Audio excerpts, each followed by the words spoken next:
नाज़रीन, बुलेटिन खे अॻिते वधाईंदे मांखे ख़बर ॾियूं त एहतसाब अदालत अॻूणे सदर आसिफ अली ज़रदारी ख़िलाफ़ पाक लैंड रेफरेंस नेब खे वापसि मोकिले छॾियो आहे। ख़बर मांखे ॾियूं पिया एहतसाब अदालत जे जज जावेद राना केस नेब खे वापसि मोकिले छॾियो।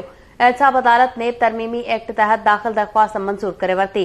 अदालत जो इख़्तियार ख़त्म थियण ते केस खे वापसि नेब खे मोकिलियो वियो आहे। जज जो चवणु हो अवां खे ख़बर ॾियूं पिया एहतसाब अदालत अॻूणे सदर आसिफ अली ज़रदारी ख़िलाफ़ पाक लैंड रेफरेंस नेब खे वापसि मोकिले छॾियो आहे।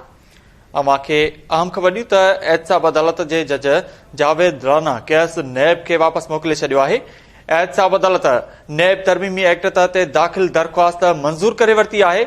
अवां खे ॿुधो त जज रिमार्क्स में चयो आहे त अदालत जो अख़्तियार ख़त्म थियण ते केस खे वापसि नेब खे मोकिलियो वियो आहे। अवां खे अहम ख़बर ॾियूं त एहतसाब अदालत अॻूणे सदर आसिफ अली ज़रदारी ख़िलाफ़ पाक लैंड रेफरेंस नेब खे वापसि मोकिले छॾियो आहे। अवां खे अपडेट कयूं पिया एहतसाब अदालत जे जज जावेद राना केस नेब खे वापसि मोकिले छॾियो। तफ़सील मालूम कंदासीं। लाइन ते मौजूद आहे KTN न्यूज़ रिपोर्टर इब्राहिम कुंभर। जी इब्राहिम, कहिड़ा तफ़सील आहे?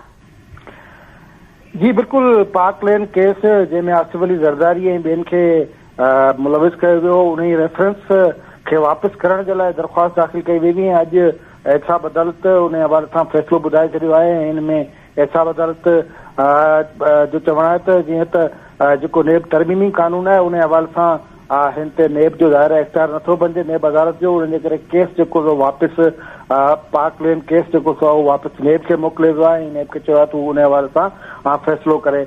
इन केस में मुख़्तलिफ़ जेके गवाह उन्हनि जा बयान पिण रिकॉर्ड थी चुका, पर बाद में हिन केस जे हवाले सां एहतसाब अदालत जेको सो फ़ैसिलो महफ़ूज़ कयो। जीअं त दायरे इख्तियार खे चैलेंज कयो वियो ऐं इहा इस्तदा कई वई त नेब जो दायरा इख्तियार नथो बणिजे।